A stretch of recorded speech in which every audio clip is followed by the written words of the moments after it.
بینەرانی ئازی سڵاوتان لێبێ و ئەم کاتە و هەموو کاتێکتان باش خۆمان بە خۆشحاڵە زانین کە ئەم ڕۆژە پرۆگرامی کینیا بە ئێوەی ئازیز و خۆشەویست شاد دەبینەوە هیواخوازیین کە هەموو لایەکتان لەش ساغ و تەندروستێکی باشتان هەبێت. خۆشەویستان پرۆگرامی ئەمڕۆمان پرۆگرامێکی تایبەتە بە ساڵیادی یادی یاخود بڵین کۆچی دواییش کۆی مام کە بێگومان ئەم ساڵ یاخود بڵین ئەمڕۆ بەیانی 3 ساڵ تێپەڕ دەبێت بەسەر کۆچی دوایی شکۆی مامدا یاخود سەرۆک مام جەلالدا. بێگومان مام جەلال کەسایەتێکی گەورەی سیاسی و دەوڵەتیە نەک تەنها لەسەر ئاستی کوردستان و لەسەر ئاستی عێراقدا بەڵکو لەسەر ئاستی نێودەوڵەتی و لەسەر ئاستی جیهانیشدا بە سەرکردەیەکی مەزن بە سەرکردەیەکی تێکۆشەر بە سەرکردەیەکی خەباتگێڕ و سەرکردەیەکی مەزن ناسراوە. بێگومان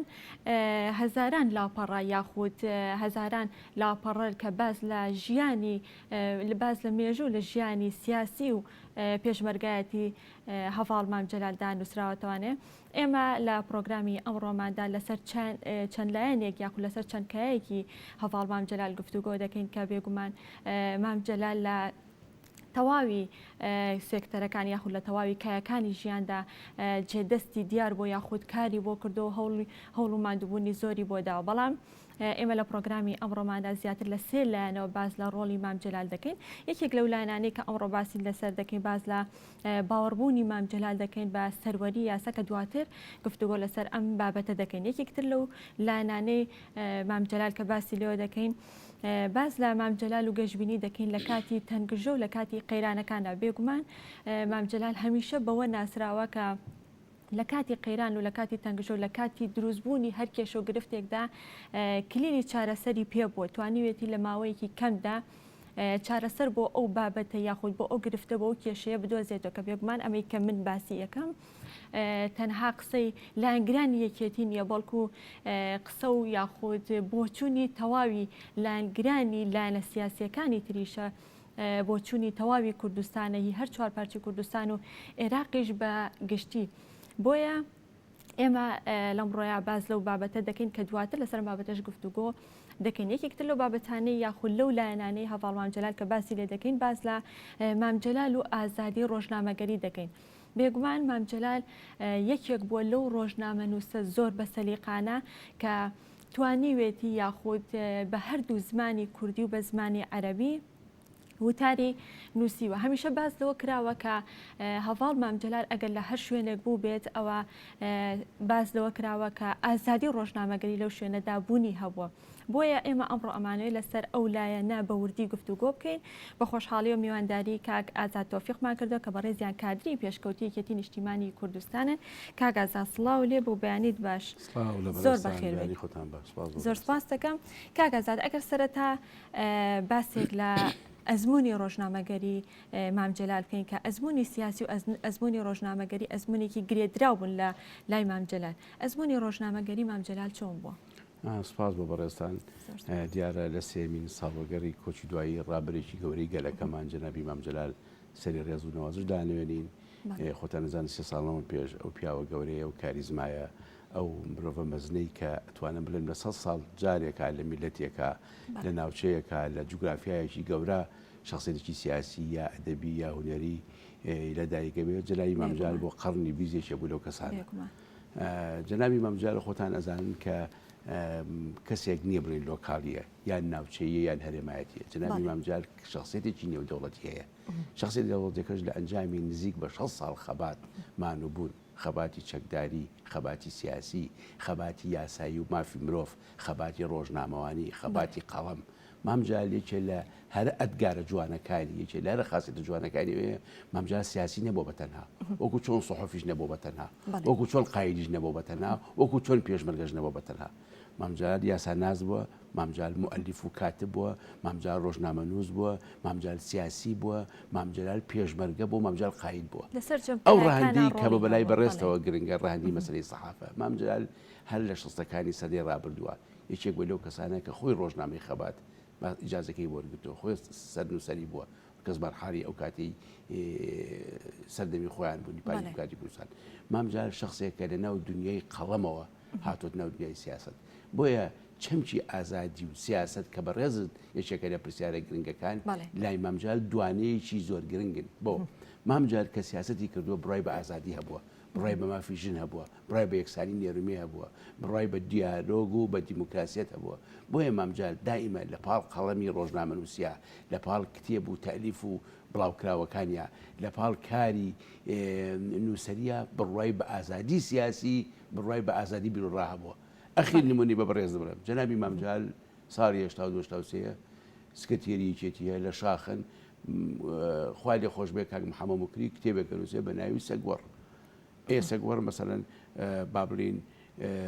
تەعنێکی زۆر یا بڵین ڕخنێکی زۆر لە دەسەڵاتی سیاسی لە کاریزمای سیاسی هەتا لەم سیاسیانی ئەمڕۆ لە سەساعەکان هەموویان سکرابی سیاسی. جانی مامجال قەڵەم شتی نووسیوە، نە سژنیکان نە بیگرن نە پەلاماری بن نە عەزێتی بن، خۆی پێشەکی بۆ کتێبەکەی نووسێ وا لە فەرموو بە قەڵەمی جوایی بنەوە. جا مامجلالێک بەسەر ناشتاکانی سەدەی ڕابردووە، مامجلالێک لە شەستەکانی سەردەمی ڕۆژنامەی خەباتە، مامجلالێک ئەو کاتانی کە سراعی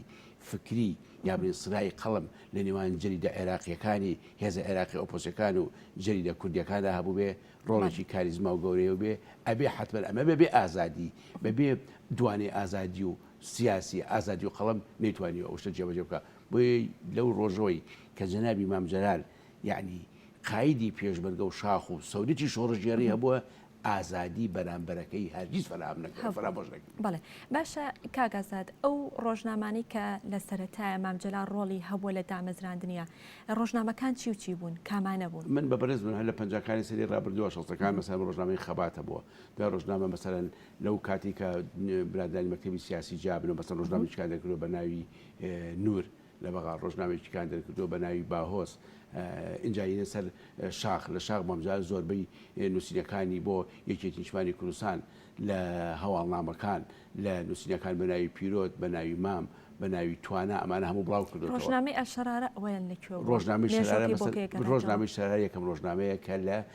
سووریا دەرەچێت و ڕۆژنامەی شەرارە ئەو کاتە دەرئەچێت مامجلال و جەنابی کاروشوان هەردووکیان بەڕەحمە بن با بڵین کاراکتەری ڕئیسی دەرچوونی ڕۆژنامەکە و نووسری بابەتەکانیشی لەو کاتێک لە ساڵ 2075 دوای و هەرسە گەورەیە هەسانەوەی شۆڕش دروستکردنی یەکێتیشتمانی کوردستان دروستکردنی پەیوەندی مامجال لە نێوان وڵاتانی عەرەبی لە نێوان هێزەکانی منظەمەی تەحریری فەلەستین لەگەڵ چەپەکانی ناوچەکە ئێران تورکیا وڵاتانی عەرەبی لەوێ ڕۆژنامەی شەرارەیەکی یەکە بێت لەو ڕۆژنامانە کە دەورێکی زۆر ئەساسی و گرنگیە بێ بیرمان نەچێ مەسەلەی سەحافە لای جەنابی مامجال تا ڕۆژنامەی کوردستانی نوێ کە دوای 92 مەسەن ئازادی ڕۆژنامەی دەرەکەن بە ناوی کوردستان وەکو یەکەم ڕۆژنامەی کوردی کە بە ناوی کوردستانە و خەزانی بەغدامەتحان بەریەکەن دەریەکەن ئەم کوردستانە بۆی وەکو ناوجیابێت و نیوێکی بۆ زیاکەن کە ئەڵێ خوێندنەوەی جەنابی مامجال بۆ دوای نەوەیەک و ڕاپەڕینە گەورەکە و کشانەوەی دەوڵەتی عێراقی لە کوردستان کە کوردستانێکی نوێ تەشکیل ئەبێ فعلا دوای نەوەیەکە کوردستانێکی ئازاتەیە بە هەموو گلەی یەکمان بە هەموو قەیرانێکی اقتصادی بە هەموو قەیرانێکی دارایی کە بەربینی تاکەکان و ڕۆڵەکان و مۆزەف و فەرمانبەر و کارگوزاری ئەم میلەتەی گرتووە ئەمڕۆ کوردستانێکی نوێمانەیە کە جای لە کوردستانی سەردەمی احتیلالی عێراقی عەرەبی. بەڵێ باشە کاکازاد سەرۆک مامجلال هەمیشە بەوە ناسراوە کە پێی خۆش بۆ ڕخنی لێ بگیرێت ڕەنگە بڵین بە پێچوانی هەموو سیاسەکانی ترەوانێت کە پێیان خۆش نەبووە هیچ ڕخنەیەکیان لێ بگیرێت مامجلال بۆچی ئارەزوی ئەوەی کردو یا خۆی پێی خۆش بە کە ڕخنەی لێ بگیرێت؟ مامجلال شخصیتێکە ئێستا ئەگەر من بە من بڵی کە کات 6 ساڵ عمرمە و کادری پێشکەوتوی یەکێتی نیشتمانی کوردستانم ناوی سیانی نازانم ینی جەلال حسامەدین نازانم چێ یعنی سێرکە ینی من کە بۆ خۆم متابعم دا لەوە کە مامجال خۆی وەکو خۆی هاتووە وەکو شەخص هاتووە وەکو شێخ نەهاتووە وەکو عەشرەت ناتووە وەکو پارە ناتووە وەکو بنەماڵە ناتووە وەکو خێزان ناتووە وەکو جەلال حسامەدین هاتووە لەوە کاتوتە ناو دنیای قەڵەم لە دنیا مامجال لە شەشی سەرەتایی ئاگرینە ڕۆزی کردوێتەوە لە شەی سەرەت تەلەبەی کۆ کردوێتەوە و مەسەڵەن نییە ئینشایەکی نووسیە بڵێن داڕشتێک بۆی وتن ینی مامجال ئەل لەمەوە هاتووە فێربوونی ئەمە بەبێ ڕەخنە نابێ خۆی بۆیە لەمە گەشتووە من دەیان لیقا جەنایی مامجال کۆبنی پێوە کردوین ئێمە لە مەڵبەند بووین ئێمە کارجێڕ بووین ئێمە دای مەڵبەند بووین بانکراین بۆ قەراچواران بانکراین بۆ دەباشان بانکراین بۆ دوکان یەکێک لە هەر جوولەکانی دەمە ڕەخنە ڕەخنە لە خۆ گرتن بووە بۆ چکە مامجال لەو بڕواایە مرۆڤ بە ڕەخنە پێگا مرۆڤ بەڕخ لە خۆگرتن گەشەیەکات پیوان مەسەر مامجال ئەخیر قسەی جوانی مامجال کە ئەبێ ئێمەوەکو هەمووشت لە بەرمان بێ ئەڵێ گوڵ جوانە بەڵام بە چەپکی جوانە مەسەن ئەلە گوڵی سوور بە تەنها جوانە زەرد بە تەنها بڕین ڕەش بە تەنها سەوز بە تەنها مۆر بە تەنها بەڵام ئەم سەوز و سوور و ڕەش و سپی مۆرە ئەگەر چەپکێ بێ جوانترە گوڵ کە چەپک بوو فعلەن جوانترە ئەم چەپکە با بڵێن بەهێزترە باقەیەک منەوەرد دەدی کابرا عەرەبەڵێ فەرقیە لەگەڵ یەک چڵا یەک تاڵە ینی ئەفونکەی ئەمە تەرجمەکە بۆ تەوزیفی سیاسی ینی بۆیە مامجال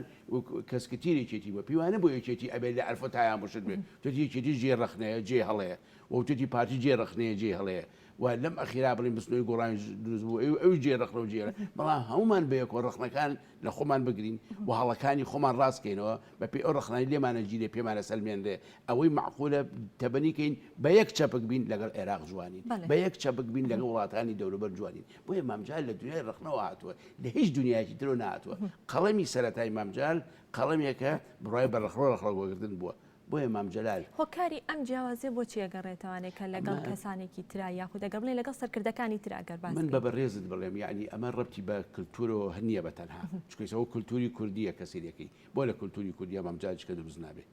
یعنی ئەمەی مۆزوعکە خۆ ئەگەر کللتوری کوردی وایە ئەبێ بۆ هەموو دروستبوونی چەندین مامجاری سە وایە دە دوانزە مامجارمان هەبووە کە من پێم وایە یەک مامجارمان هەبوو بۆ 100 ساڵی کەش مامجاریشکەمان بۆ تەشکیل نابێتەوە لەگەڵ ڕێزمە ئەمە بەسم چییە مارم مامجلال خصوصیت و تایبەتمەندێکی خۆی بوو بەسەر سێت کە مامجال لە حرەکەی کوردی پەنجاکانە کە زۆر چەپەک بوو کورد ئەو پیوا بووە کورد و عەرەب ئەبێ مەسەل متەلاحیم بن پێکەوە هاوکار بن ڕێڵی نێوانیان هەبێت مەسەلەن بڕین لە پەنجاکانی سەدەی ڕابردووە ئەوەی کە پێوتەوە فەرقی کچێک شووی کردۆ شیربایی وەرگیرەوە ئەو پیوا بۆ نەخێر کچ و کوڕ یەکسانن ژن و پیا و یەکسانن نێرومی یەکسانن ئەم چەمکە چەمکی ڕخنە و ڕخنە لە خۆگرتن چەمکی یەکسانی بوونی نێرومێ چەمکی مافی هاوڵاتی بوون چەمکی دیموکراسی چەمکی ئازادی ئەمە خسوەتێک بووە لە زیهنێتی مامجال هاتووە ئەم زیهنێتش تاوان مامجال وەکو بەسەرتاوتم لە دنیای قەڵەم و لە دنیای فکر و دنیای خوێندنەوە هاتووە مامجال لە پەنجاکانی سەدەی ڕابردووە چۆتە سین یعنی چۆتە سین سینێکی عوزمای ئەمڕۆ پەنجاکانیش بە پێی پەنجاکانی خۆی عوزما بووە گەورە بووە مەسەلەن بڕین ملیارێ نەسەمەی هەبووە لە سینە پێگەیەکی تایبەتی مامجال لای ڕۆئسایی دەوڵەتی سینی هەبووە وەرە بۆ شەستەکان کاچێتە سۆڤێت وەرە یەک بەشداری حرەکاتی کۆبنۆ و مۆتەبەراتی گەورەی عەرەبیەکە لە قاهیرە لە سووریا لە وڵاتانی عەرەبی مامجلال و دنیای قەڵەم مامجلال و ئازادی ڕۆژنامەنووسی مامجلال و بابلین ڕخنە و ڕخنە خۆگرتن ئەمە لە زیینەتی فکری ئەم پیاوە هاتووە ئەم پیاوە مەسەن پیاوێکی خوێنەر بووە مەستێرکە مامجلال ڕۆژ نەبۆ 3-4 سەعات نەخوێنێتەوە مامجال کەمترین کتێبی هەیە کەمترین نووسینی هەیە ئەمە ئەفونکە هیوا هەیە 6 مانگ خوێنێتەوە 3 کتێب دەرەکات مامجال 16 ساڵ خوێنێتەوە یەک کتێب دەرناکات پرۆسەی کتێبەکانی مامجال 50 دەژمێرێ ئەمە جیاوازەکەی مامجلالە مامجال لەو تا کۆچی دوای کردووە گوێتی ژیان ئەبێت لێوەی فێر بین یعنی باش تا ساڵی گوێی لە تۆ ڕاگرتووە گوێ لە شخصێک ڕاگرتووە ڕسمی چییە شەترەنجەکە لەگەڵ کوڕێکی زۆر مناڵە یعنی کوڕەکەوانێ 5 ساڵ بێ مامجال 7 ساڵ مەسەن دەستی قسەتی ئێری ڕسمێکی زۆر جوان و پڕ بەراعەتی ڕۆحی سپی مامجلالە کە ئەوە بابزان لەوانێ دێشێ باتۆ بناڵەکە ئەم لە بێت تۆ فێر بوو یعنی 7 ساڵ بەو کاریزمایی لە مناڵێکی 5 ساڵە فێر بێ ئەم خصوصیت و شخصیەتە لە زیینەتی بابلین قایدی بڕی کوردانیە بەداخەوە بێگومان باشە کاک ئازاد یەکێتی نیشتیمانی کوردستان هەر لە سەرەتای دامەزراندنەوە هەمیشە هەوڵی بۆ داوە کە ڕاگەاندنێکی یەکێتی یاخۆ ڕاگەاندنێکی زۆر باش بۆ یەکێتی دەربکە یاخود دروست بکات بە تایبەتی لە دوای ڕاپەڕینەکانێک کە هەوڵی کردنەوەی تەلەڤیزۆنێکی گرنگیە ڕۆڵی مامجلال لە کردنەوەی تەلەڤیزۆن یاخود دەستگایکی ڕاگەاندنا چی بووە؟ مامجلال ئەو ڕادیۆیی کە لە ساڵی 1970 بەڵێ لە کوێتەوە برادران و ئەیەن و ناوزەم و لە ناوزەمەوە چۆن لە بیواری بسوێکی سێ یەکەم بەس یەکەن لەو کاتەوە هەستی نەک دەو کاتوانی بۆ شاخی نوێڕێم بۆ شۆڕشی نوێ لە شاخ لەم شۆڕشە نوێ لەو کاتەوە سی بەگرنج ڕاگەاندن کردووە کە چەند گرنگە بە ئیزاعەیە کە هەموو لە ماڵەکانی خۆمانە ئەو سامانوشی بزانانی ئیزاعەکە چیە کەیان و ئیزاعەکە جاتۆ هەژ نوع ئەفکرەیە کە وایە شوعید پارتی دیژیتیت سۆشیالیستی شوعید ئەو ئیزاعەکەت بەی خۆتە زانی ئیزاکەی گەلی کوردستان بەڵێ. ینی ئەمەوە لە دوای ئەوە مەسەرن کە پێمان وابێ مامجار ڕۆلی ڕاگەیاندن مامجار مەسەرن شارارە کارۆشوانە لە سووریا ئەوە گرنگی ساڵی هەفتا پێش دەرەخە دوای 92 مەسەرەن ئێمە یەکەم تەلەڤیزیۆنی خۆماڵی یا بڵین یەکەم تەلەڤیزیۆنی لۆکاڵی جەنای مامجار حەزەکەم کاک عەبدوڵڕەزاق و برادران ئەوان مەسەرەن مەسئولی یەکەم تەلەڤیزیۆن بوون بزان ئەم وردەکاری کە کردویانە لە نەویەکە لە مەرعەبەکەوە لە ڕۆژی یانزەینەوە خیتابێک کە مامجال بەسی ئەکات بە مباشر چەند مانوبوونی بستۆ و مامجال چەند دامی مادی و معنەوی کردوون چۆن سەردانی کردوون چۆن لە ستودیۆکی بشکۆلانەوە ئێستا من پێم وایە من هەموو حرمەتم بۆ هەموو ڕاگەیاندنی لایەنەکانی تر بۆ هەموو بێلایەن و بەلایەنەکانیشەوە بەڕاستی مەدرسەیە یەکێتی نیشتیمانی کوردستان بۆ ڕاگەیاندن مەدرسەیە کە هەمووی هەڵقوڵایەوەن من کاتی زۆر متەقەدیمی ئیعلامی لە ڕادیۆیەک لە تەلەڤیزیۆنێکی بێلایەنە بینم یا لایەندارە بینم ڕۆژێ ڕۆژان لە کورسای نوێشی کردووە ڕۆژێ لە ڕۆژان لە ڕێبازی نوێشی کردووە ڕۆژێ لە ڕۆژان لە گەلی کوردستان لای بەڕێستانیشی کردووە یعنی سیرکە ئەمە ئەگەر کاریزمایی ئەم پیاوە گەورەی ئەم پیاوە گرنگی ئەم پیاوە کە ناوی جنایی مامجارە بۆ ڕاگەیاندن نەبێ مادوومانەی ساڵی نەوەیەکە حەسارت لەسەرە مەعاژ نییە موچە نییە وەزعێکی خراپ شەو ڕۆژی لە ماڵێکی 24 ساعتیا لە ژیانێکی 24 ساعتیا 2 ساعت کارەبا نییە تۆبی لە دەمی پێشمەرگە لە دەمی خۆت لە نەسری خۆت بگریتەوە بۆ ئەوەی بە هەر بە کوردێکە بڵێن شڕە سودودەیەکی پێدەستکەی دیوارەکانی من دێتە خەیاڵم بە تەبەقی هەلکە گیرا بوو یعنی بۆ ئەوەی سەڵتەکە کەتم بێ ئەلەوە دەست پێکراوە ئەمە گرنگی ڕاگەاندن بووە لە 1992 ئەوەیش بۆ 75 و ئەوش بۆ شەکانی سەدی ڕابردوو ئەمە ئەگەر شخصێتی مامجال تێگەشتی مامجال لە دنیای قەڵەم و دنیای فکر و دنیای ڕاگەاندن وەکو خۆی نەبێت ناتوانرێت یعنی مەسەلەن مامجال مەسەلەن ئەدیبێکی گەورە بووە ڕفیقێکی مەسەلەن کارەم ئەدیبێک مەسەلەن لە متابعە و قیراعە بۆ دنیای ئەدەب بۆ دنیای فکر مەسەلەن جەواهیری کە شیعی تایبەتی بۆ مامجالەڵێ جەواهیری شخصێکی گەورەیە ئەی بۆ بە حافظەتی بۆ ناڕێ ئەی بۆ سەدامی بۆ ناڕێ ئەی بۆ یاسر عەرەفاتی بۆ ناڕێ بۆ معەمەر قەزافی بۆ ناڕێ خۆ ئەوانە عەرەبن خۆ جەنای مامجال عەرەب نییە تێگەشتووە لە قیمەتی مامجلال لە دنیای ڕووناک بیریا چۆن بوو بۆی مامجال مەسەلەن لە ساڵەکانی وابزانام ساڵی یەکەمی یادی جەواهیریە نیوەی شعرەکانی هەر بە لەبەر لە قاعی لە کۆبنێکی فراونە لە قاعی ڕۆشنبیری بۆ ئەوتین باسی کردوانە بۆیە بەڕاستی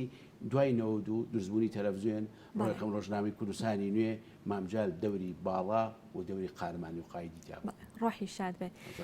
کاگازات پێتان وایە بەنەمانی مامجلال ڕۆژنامەگەری کوردی بەگشتی پاڵپشتێکی گەورەی لەدەستچووە من پێم وایە ناڵم ڕۆژنامەگەری کوردی ڕۆژنامە نووسان نووسەران بەنەمانی مامجال بەسەرەن نیە هەست فراغێکی گەورە بوو بەسەر مامجال چیت پێ وتایە لە ئەلف وتایە قسەی نەکرد چیت پێ بوتایە قەڵەمت بەکارێناوە قەڵەم بەکارێنێ ئێ ناکرێت سە من بە قەڵەم شتێ بنووسم تۆ ئاربیجیەکەم پێوە بنی بەرامبەر محەممەد مکری لە چەندی چاپێکوتنیشا ئەو وتەی هەبوو دەیان وتەی وایە لەبەرەوە مەسەلەن ئەی بابە ڕۆژنامەگەری دنیای ڕۆژنامە دنیای سەحافە بەبێ ئازادی ناکرێت ئێ ئازادیژەی خۆ نابێت بۆ ڕۆژنامەی کوردستانی نوێ و ڕێبازی نوێ و شەرارەوەی کێتیشمانی کوردستان بێ ئەوێ بۆ زەرد بێ بۆ سوور بێ بۆ سپی بێ بۆ قاوەی بێ بۆ مۆر بێ بۆ هەموو لایەنەکان بێ کارێن سیاسەتی چەپکە گوڵەکە سیاسی چەپگوڵەکەی وەکو سیاست سێر نەکردو بەتەنها پێوای بێ ئەم پێش لایەنە سیاسیە پێ6 لایەنی سیاسی پێ6 خطابی سیاسی جیاوازیانەیە پێ6 مینبەری جیاوازیانەیە پێ6 با بڵێن ئیعلامی جیاوازیانەیە تۆگەر گوڵەکەت وەکو لایەنێکی سیاسی وەرگر بە یەکۆ جوانین کەواتێ بێ گوێ لە خطابی سیاسیشیان گوێ لە ئیعلامی سیاسیشیان گوێ لە نوتقی سیاسیشیان بگری کە لە ڕۆژنامەکانیانە لە نووسەرەکانیانە لە با بڵێن کتێبەکانیانە لە تەلەڤیزیۆنەکانیان ڕەنگاتەوە بۆیە بەڕاستی من پێم وایە نووسەران بە دوای جەنابی مامجلال یەکێ لە هەر سەغەراتی گەورە بۆ ئەوان دروست بووە ئێمە لێرە لە یەکێتی نیشتمانی کوردستان ساڵی 92 بەدواوە لە 94 مەسەلەن جەنابی مامجال پاری بڕی بوویەوە بۆ ئەو نووسەرانی کە لە ناو سلێمانیا مەسەلەن مەعاژ نییە ژیان نییە یعنی 100 دینار 150 دینار 200 دینار بۆی پێی بژین ئی لەکەم کەمە تۆزانی وەزیق ساڵی 92 چۆن بوو یعنی ئەل بۆ ئەم وەزعە بۆیە بەڕاستی من پێم وایە بەنەمانی مامجلال نووسەرانی بێلایەن و لایەندار نووسەرانی ملتەزیم و ئەو نووسرانەشی کە مەسەن لە دەروی لایەنە سیاسیەکانن ینی پاڵپشتێکی هەرە گەورەیان بۆ ئازادی حتا فیزیکی خۆشیان لە دەستداوە چکە جەنابی مامجال حیف ینی بۆ ئەو شتانە بەڕاستی تەواو ئۆکەی و پێکفێکرد بەداخۆ کەواتە کاکازات ئازادی ڕۆژنامەگەری کە ڕەنگە لای هەموو سەرکردێک تەنها دروشمێ بوو بێت بەڵام لای مام جەلال هەم دروشم بووە هەم بە کردار سەلماندوێتی دروستە؟ بەڵێ بەتاکید بن ئەبا نمونەت بەمێ ینی نمونەی با سەگوەڕی حەموکری وازێ بین کاک محەممەد عاریف شتێکی نووسی لە شاخ پێما بوو کۆچی سوور ئەوی زۆر بەسەر قسە لەسەر پێشمەرگە و قسە لەسەر هێزی سیاسی و قسە لەسەر ئەوانەیەکە و کەس لە گوڵ کاڵتی پێنەوت هەر بە خەڵە مثلا لە مام جارێکی لە هەر شتە مویمە گرنگەکانی ئەیو لە ناو سەحافەشا بەرەخڕۆخڕۆ ئەبێ حسابی مۆراڵ بکەین ئەن حسابی ئەخلاق بکەین مەسەبرینێکی و پارتی دو هێزی سیاسین عاجزن لە یەک شەڕی براکوژیە یەکێتی قسە لەسەر پارتیەکە پارتی قسەسێکی مامجار خەل لەگەڵەوە نەبووە لە ناو یەکێتیە ئیعلامی یەکێتی قسەی زبر بە پارتی بڕێ ڕخ لە سیاسەتەکەی بگرە گلەی لە سیاسەتەکەی بکە سەرنج و تێبینی لە سیاسەتەکەی بێ واکەزە بۆ لانەکانی تر لەم شەڵیا بە زمانێکی شیر بەڵێ ینی لەم ئەخیرا مەسەبرین گۆڕان و یەکێتی گرژی و زبری ئەکەوتە نێوانیان لەگەڵەوە نەبوو مەسەرەن تۆڕی فلان شەخەزوا فلان کاریزما وا فلان کەزوا ئەگەر سیاسەتی گۆڕان بەدڵنیە ڕخ لە سیاسەتەکەی داڵەکەی بگرێ وەیو ئەمەش زمانی تۆتوانی زمانێکی شیرین بەکاربێنی یعنی زمانێکی گوڵ بەکاربێنی تۆ ئەتوانی مەسەرەن بڵێ من لەگەڵ ئەم ڕێی توانیم و قسەی بەرز و نزمیشی پێنەڕی یعنی مناقەشەیەکی دیالۆجێکی ڕاستی ئەو خصوصیەتانەی من سەرەتا بەتەوە بوو مامجار یاساناز بووە مامجار ڕۆژنامەنووس بووە مامجار سیاسی بووە مامجار پێشمەرگە بووە مامجار کاریزما و قاید بووە ئەمە بەگاڵتە لە یەک شخصێتێکەوە نابێتەوە ئەمە شخصێتی سیاسی زۆر گەورەمانەیە مەسەرەن شەش ڕاگای لە ئەدەبی کوردی نیە شخصێتی سیاسی زۆر گەورەمان هەیە ناتوانێت پێشمەرگێکی زۆر قارەمان بێت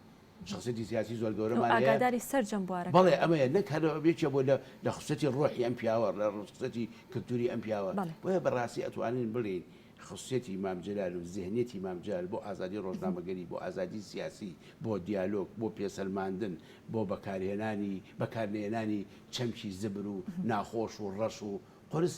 ئەو خەستەتی هەر لە بابەتی ڕخنەکە شاستەکۆی ئازادی دروست کرد لە پارکی ئازادی هەر کەسێکە توانێت بڕواتە لەوێ ڕخنەی خۆی بگرێ بۆ هەر لایەنێک بێت تەنانەت ئەگەر بۆ ڕۆڵی مام جەلال خۆشی بوو بێگەر هەر کەسێ ویستی بێتی ڕخنە بگرێت توانی بڕوا لێەوە ڕخنە بگرێت مامجار یەک کەس بۆ دێکێ بۆ لەو کەسانە مطلقاً لە ڕخنە نەترساوە ئەو خاصیەتە ینی سێرکە چونخان ڕۆژڕاتی ناوەڕاست کلتورێکی تایبەتی هەیە کەمتر بواری ئازادی هەیە ڕۆژڕاتی ناوەڕاست کلتورێکی وایە کەمتر بواری مەسەرەن ئازادی ئاین ئازادی وجدان ئازادی قەڵەم ئازادی بیرکردنەوە هەیە ئێمامجار لە 56ەکانی سەدەی ڕابردووە ئەم چەمکانە چەمکی مۆدێرنن چەمکی 2020 من ئەزانم 100 ساڵە ناو دنیای معریفا هەیە بەڵام لەکوێ بێ بە باوسایی دەبێ ئەمە گەورە نییە مامجار لە 50کانە خەمی ژن بخوا کە مەسەرەن ئێستا 2010 خەڵک پێ وایە بێ بڕات مەسەرەن کچەکەی کەشووی کرد بە شیروایی وەرگێ ئێوە لە 56ەکانە ئەمەی نەهی کردووە ئەمە گەورە نییە ئێستا خەڵکی قوبولی نییە ڕخنەیەکی لێبگری 2020 ئەو لە 60ەکانە ڕخنێ گیراوە بە ڕخنە وەڵامی یاوەتەوە یعنی لە ناو پەڕێکی سەحافا لە سەیانوسێ لە ئەمان پەڕی سەحافا وەڵامی یاوەتەوە ئەم چەمکانە ڕاستە چەمکی دێرینن بەڵام پراکتیزەکردنی لای مام جەلال نیو سەدە زیاتر لەمە پێش پراکتیزی کردو بەڵێ کاگازات هیچ بیرەوەرێکی خۆش لە تایبەت بە ڕۆژنامەگەری یاخود هاوڕێتی هیچ بیرۆرەیەکی خۆشت هەیە لەگەڵ ئێمە جلای مام جەلال وەکو کوردستانی نوێ اینجا پێشەوە تاژێری مەمەدی سلێمانی بووم کۆیەکردینەوە دائیما مەسەرەن قسەی لەگەڵاکردین زۆر شتێوت من بۆ تاریخ ئێرەم ڕۆژی 1/6/2012 یادی ساڕۆژی دامەزرێکی جوانی کوردستان بوو لە 2 مانگە مەژموعەیە کەسی بان کرده بوو توی حەزەکەم بێن لام چایەکم لام خۆن کاک شێرکۆبی کەس بە ڕەحمەوێ بانی کرده بوو دوای ئەوە مامۆستا ئەنوەر قەراخی بان کرده بوو دوای من چووم بۆ لای لەگەڵ خێزانەوە ڕاستێکمان کرد وتی ئازاجان پێش تۆ کاک شێرکۆ لێرە بوو و کاگەنوەر کاک شێرکۆ ئەو پیاوە گەورەیە کە زۆری هەیە بەسەرمانەوە لە شاغ نووسین خەڵم ئەوانە ئێمەش حیزبێکی سیاسی بە وەفاین بەرامبەر ئەوانەی کە ڕۆژێ لە ڕۆژان لەگەڵمان بوون وتم ئەوە گەورەی خۆتە وتی مامۆستا ئەنوەر قەراخیشێکە لەو کەسانە کە بە دەنگی خۆی ڕۆژگارە سرودی مەشخەڵانی لێژەر زەمینی ماڵی خۆیانە بە تەجیل بۆ ناردوین ئێمە لە شاقی بە دەنگی خۆی بڵاومانە کردەوە کە ئەمە کەس کەم کەسەیەرا بۆیە بێ ئێمە بۆ مامۆستا ئەنوەر وابین وتی منش بەقابل لەو قەڵەموشتی تۆ بینم ئەوانە هەستەکەم کوڕێکی ئەکتیف و چالاکی پێم خۆش بووەوەتمەوە گەورەی خۆتە من ئەمڕۆی 2/6/2012 لە مێژووی خۆمە بە ڕۆژێ لە هەرە ڕۆژە گرنگە گەورەکانی ژیانی خۆم ێسانم کە ئەم لەسەر تەڵەبی تۆ ئەم ڕسمە لەگەڵ تو ئاگرم خۆم خەزانم ماڵەکان وانەوە هەزار ڕۆحی شایدەوە ڕۆژێکی ئەمانی کە بەڕێزت باسی کرد بۆ چوونی بەڕێستانە یاخود بڵێن بۆ چوونی کەسێکە کە لە نزیکەوە ڕۆڵی مام جەلال ئەناسێت و یانی خۆت ئەزانێت چۆنە پێم خۆشە بەسێک لە سیاسیەکانی عێراق بکەین ئەوان بۆ چوونیان چۆنە یاخود عەرەبەکان بۆ چوونیان چۆنە بەرامبەر بە ڕۆڵی مام جەلال من سەرەتاوتم جلەی مام جەلال هەرێمی و ناوچەیی و بابلین ئیقلیمی نیە نێودەوڵەتیە بۆ خۆما بێ لە بەرەوە نامام جاسکەتێری حیزبەکەی بنەوە منش کاتێکی پێشکەوتومە وەڵێم ئەبێ من دیکۆمنتم پێوێت بۆش ڕستمێک لەگەڵ جەنایی مام جەلال ئاگرێ دەسی ناو دەسیایەتی ئەلە شانازی ئەەکەم لەگەڵ پیاەکە ڕسم ئەگرم کە 50 ساڵی تەمەنی بۆ مەسلەی مرۆڤایەتی و بۆ مەسلەی مافی مرۆڤ و بۆ مەسلەی دیموکراسی سەرف کردووە جامام جارە غەدی لێ کردوون جەنای بۆش 50 شەستە دەی خواردوون بە پێکەی نو ئەمەیەوت ئەمە دەرەکە یەکەم خۆ بۆش ئیشی وە جەنایی مام جەلال چی ئەگەر مام جەلال ئەم کاریزما گەورە نەبێ ئەم وەسفەی ناکە وەرە وڵاتانی عەرەبی بڕۆ لای حرەکەی تەحڕیر فەلەستینیەکان وەرە لای حافظ ئەسەد و وەرە میسر حوسنی مبارەک و وەرە وڵاتانی ئیقلیمی نزیک خۆمان کۆماری ئیسلامی ئێران و کۆماری تورکیا چۆن وەسفی جەنایی مام جەلالەکە وەرە عێراق کە مام جەلال شیعەکان و سونەکان لە پەرلەمانە لە نیقاشی سیاسی حادی تیژە شیرتیان لێگەسون ئێوارە مام جەلال هەمووی کۆ کردەوە لە ماڵەکەی خۆی لەسەر خوانێک هەموو پێکەن و نانیان خوارد مام جەلال غیابی مام جەلال بە عێراقەوە دیارە غیابی مام جەلال بە هەرێمی کوردستانەوە دیارە غیابی مام جەلال بە لایەنە سیاسیەکانی نەوەرێمەوە دیارە لە کوردستانە غیابی مام جەلال بە کۆماری ئیسلامی ئێران و بە کۆماری تورکیا و وڵاتانی عەرەبیەوە دیارە ئەمە قسەی شیعە گەورەکان سونیە گەورەکان سیاسی گەورەکانی عەرەب و عێراق و دنیاە بڕۆ جامعەی عەرەبی چۆن سەری جەنایی مام جەلالەکەن بۆیە مام جەلال بە 6 ساڵ خەباتی خۆی ئەخر مام جەلال مادی 32 لە 50 بە 21 ساڵی ئەندامی لژنەی کۆمیتەی ناوەندی پارتی کوردستان بێت بە 21 ساڵ 21 ساڵ ینی عمر نییە تۆ بی بە ئەندامێکی وەکیلی سیاسی ئەمە کاریزمای گەورەی مام جەلالە ئەو لە شەشی سەرەتایی 12 ساڵی ئاگری نەورۆز بکاتەوە لە کۆی و تەلەبەکان کۆکاتەوە داڕشتێکیان لەسەر نەورۆز و کورد و مافی نەتەوایەتی پێ بڵێ ئێخیرە ئەو پیاوە گەورە دەرەچێت ئاخیرە درستە بەڵێ باشە کاگازات فەراغی مام جەلال یاخود نەمانی مام جەلال فەراغی زیاتر لە کامیەک لە کایەکانی ژیانە دروست کردووە یاخود بە تەواوی توانی بڵێن لەسەر هەموو کایەکان فەراغی دروست کردووە یان جۆرێک لە کایەکان فەراغەکەی زیاترە لەوانی من بە بەڕێز بڵێم مام جەلال تاگڕەهەند نەبوو وەکو سەرتاوت مام جەلال یاساناز بوو مام جەلال پێشمەرگە بوو مام جەلال قاید بوو مام جەلال کاریزما بوو مام جەلال سیاسی بوو مام جەلال سوحەفی بوو مام جەلال کاتب بوو یاخی ئەمڕۆ سیاسی محەنەکبانەیە لە کوردستانە ئەمە بابلین ڕاند و ئەبعادی نییە ئەمانەی هەبوو بۆیە هەج لایەن لایەنە سەیری مام جەلال بکەی ئێستا بڕۆ بۆ لای مەحامێک بدوێنە کە تەخەڵوسی مەحامێکە لەگەڵ تەخەڵوسەکەی مام جەلال یەک تەخەڵوسی میهانی خوێنانێ ئەو باسی گەوری مام جەلال و فەراغا لەوابەوەکە چ فەراغەکەی ئەبرۆ مەسەلەن سیاسی چی ڕەفیقی بدوێنە مثلا نیان حتا لە سیاسەکانی کە مەسەن نیاری جەنایی مام جەلالیش باش ئەمە دوای بڕۆ لای عێراقیەکان قسە بکە گەورەی مام جەلال زەرەتی مام جەلال بۆ ئەوەی کە دەوڵەتی عێراقی فیدال بچەسبێ بۆ ئەوەی کە حکوومەتی هەرێمی کوردستان بچەسبێ بۆ ئەوەی کە پەیوەندیکی بابلین ئۆرگانیکی دەستوری جوان لە نێوان حکوومەتی هەرێم و دەوڵەتی عێراقی فیدال بێ بزانە فەراغەکان چەند کەوتونەتەوە بۆیە بەڕاستی بۆ هەردێکی لەو تەخەڵسانە پرسیارەکە هەست بەوەکەی غایبی مام جەلال ئەو کاریزما گەورە لە هەموو بوارانە بابلین ئاسەواری نێگەتیفی خۆی هەیە پێکمان دەستەکانە خۆش بێ کاکەزاد دواوتەی بەڕێزت بۆ بەڕێستان لە جارشکە لە سێمی ساڵ یادی گەورە کاریزمایە گەورە قایدێک شکۆی نەتەوەیەک هەزار جار سەری ڕێز و نەوازش دانوێت ڕۆحی شاد بێ بێگومان باسکردن لە ڕۆڵی مام جەلال و بەرنامەکردن لەسەر مام جەلال بە بەرنمەیەک و دوان کۆتایی نایەت زۆر سوپاس کاکەزادیان ماندوومان کردی زۆر سوپاس بۆ ئازاد تۆفیق کە بەڕێزیان کادری پێشکەوتێکەتی نیشتیمانی کوردستانە بەڵێ خۆشەویستان ناوبڕێکی کورد وەرەگرین و دواتر بەردەوام بین.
بەڵێ ئازیزان مام جەلال هەمیشە بۆ چوون و پێشبینی تایبەتی هەبووە بۆ هەر ڕووداوێک یاخود بۆ هەر بابەتێک هەمیشە پێشبینێکی خۆی هەبووە کە باسی لەو بابەتە کردو پێشبینەکانیشی زۆربەی جار ئەتوانین بڵێن کە پێشبینەکانی ڕاست بووە لەو بارەیەوانێت چەند کەسێک یاخود چەند کەسایەتیەک بۆ ئێمە دواون پێکەوە بینەرێ بین و دواتر بەردەوامە بین.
من لجيان ما يعني ما أو تبان برو لحفتا برو جورا طبعا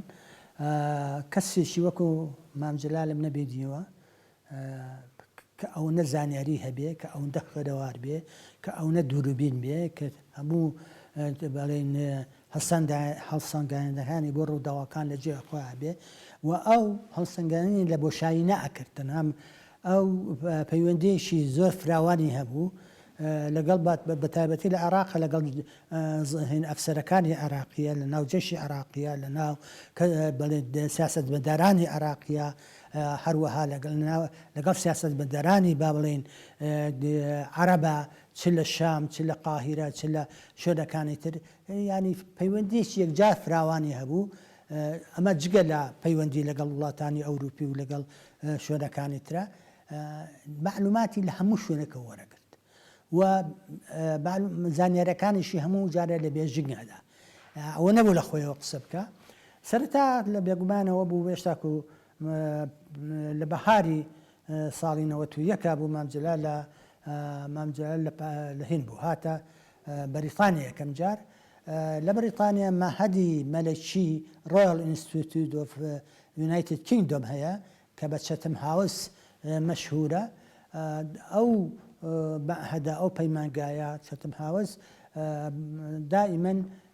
بڵین نەدووەکە چیەکە سیاسەتمەدارانی وڵاتانی دنیا بانگ نەکات یەکێک لەوانە چەتەم هاوزێکێ لە کە مام جەلال لە هینە بێ بەریتانیا بێت کۆبوونەوەیەشێ بۆ ڕێکەخەن لە چەتەم هاوس لەو بڵین رويال انستيتوت اوف يونايتد كينغدم چەتەم هاوس کە معهدی مەلەکی بەریتانی ئەو هینی خۆی محازەری خۆیە دات کە دوای ئەوەی محازن لەسەر وەزعی عێراق و لەسەر باشە ڕۆژ و لەسەر هەموو شتەکان پاش ئەوەی کە لێ ئەبێتەوانێ و مناقەشە دەست پێکات و هەر کەسە پرسیارەکەەوە کە چۆن خۆتە زانێت لە کۆڕ و کۆبوونەوانەیە مام جەلال لەوانەیە باسیەوە کرێت و باسی عەلاقی عێراق و کوێت و دەوڵەتە عەرەبەکان و هەموو شتەکانی ناوچەکە لەو پرسیارانە بێ مام جەلال لێ بەڕێی من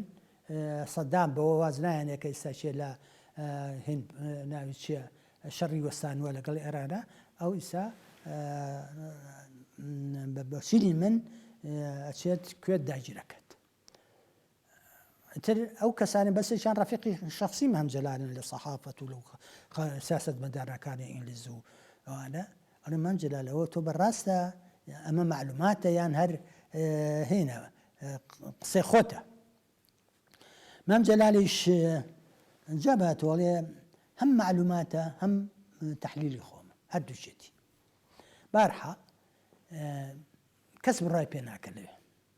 لەو چەتەم هاوس پاش ئەوەش هاتە فەڕەنسا من لە فەڕەنسا بووم ئەو کاتە هات فەڕەنسیەکانمان بینی لە وەزارەتی خارجی و لە وەزارەتی دیفاع و لەو شوێنەکانی کە هەموو ئەینی قسەی کردەوە فەرەنسەکانیش بڕوایان پێ نەکرد ئەی نەشت ئەیتر ئەوهی نەبرد ئەوهی نەبرد عێراق کوێتی داگیر کرد کە کوێتی داگرێت ئینجا ئینگلیزەکان و فەڕەنسیەکان و هەموو ئەو کەسانی کە لە حەزەرەی چەتەم هاوسا بوونیانەوەی کە لەو کوبوونەوەی کە من لەگەڵ مام جەلال و لەگەڵ فەڕەنسیەکانەوەن بە دوای مام جەلال ئاگەڕن و چۆن بێن و چۆن هینیکەنەوە مام جەلال گەشتە لووتکە کە زانیانیان کە شخصەتی کە ئەو قسەی کردووە کە کەسێک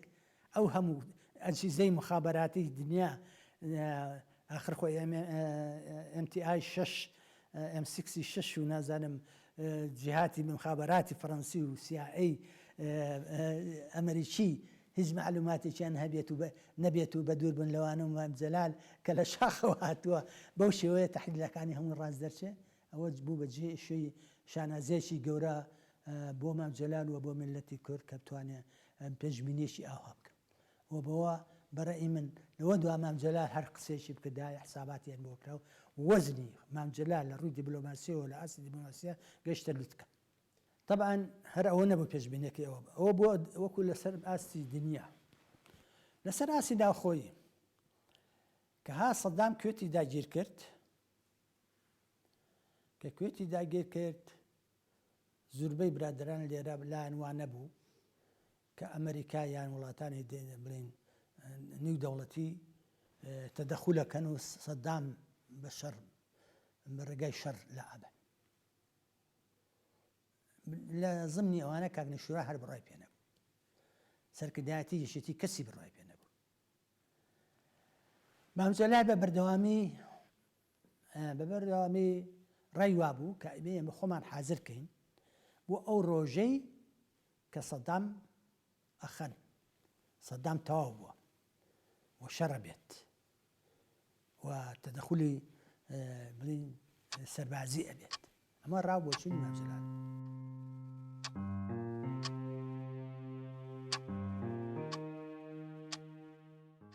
وای لێ هاتبوو کە وایەکێتی نیشتیمانی کوردستان پەیوەندەکانی بەهێزتر بێت لەگەڵ خەڵکە لەگەڵ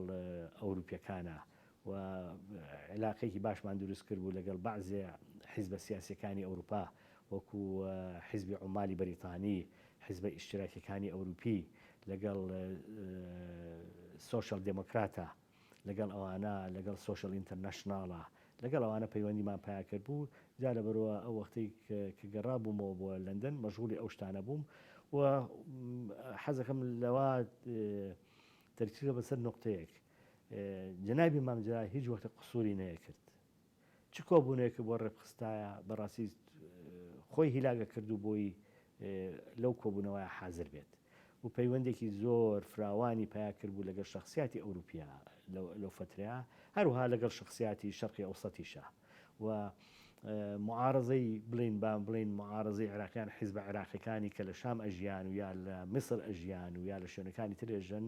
احترامێکی زۆر تایبەتیان هەبوو بۆ جەنابی مام جەلال و لە زۆر شتیشە مشاوەریان بەوە کرد بۆ چالاکیان بۆ خەباتیان یا بۆ ڕێخستنی کاروباریان مام جەلال بۆ چوونەکانی لەوا بوو کەوا ئەبێ بزوتنەوەی کورد هەر بەردەوام بێت لە خەباتکردنە و بزوتنەوەی کورد بەهێزترە بێت ئەگەر خەباتەکەیشی چەکداری بێت هەروەها بێ ئێمە لە ناو کووردا ئیمانی بەوە بوو کەوا تەیاراتی جیاواز هەیە بۆ چوونی جیاواز هەیە بەڵام ئەبێ لەسەر مەسلحەتی عامەی کوردەواری ڕێبکەوین نەک هەر لەگەڵ لە ناو کوردی عێراقا لەگەڵ کوردی سیاسیەکانی دەرەوەی عێراقیش لە ئێران لە تورکیا لە سووریا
بەڵێ عزیزان لەم بەشەی پرۆگرامەکە بازە لایەنێکی تری ڕۆڵی مام جەلال دەکەین کە ئەویش گەشتبینیەتی گەیاخۆ بڵین گەشتبینی مامە لە کاتی تەنگژە و لە کاتی قەیرانەکانە. مام جەلال لە ڕۆژانی سەختی کوردایەتیدا هەمیشە گەشتبین بووە، داخۆ دەتوانین بڵێن لە کاتی بوونی هەر کێشە و هەر گرفتێکدا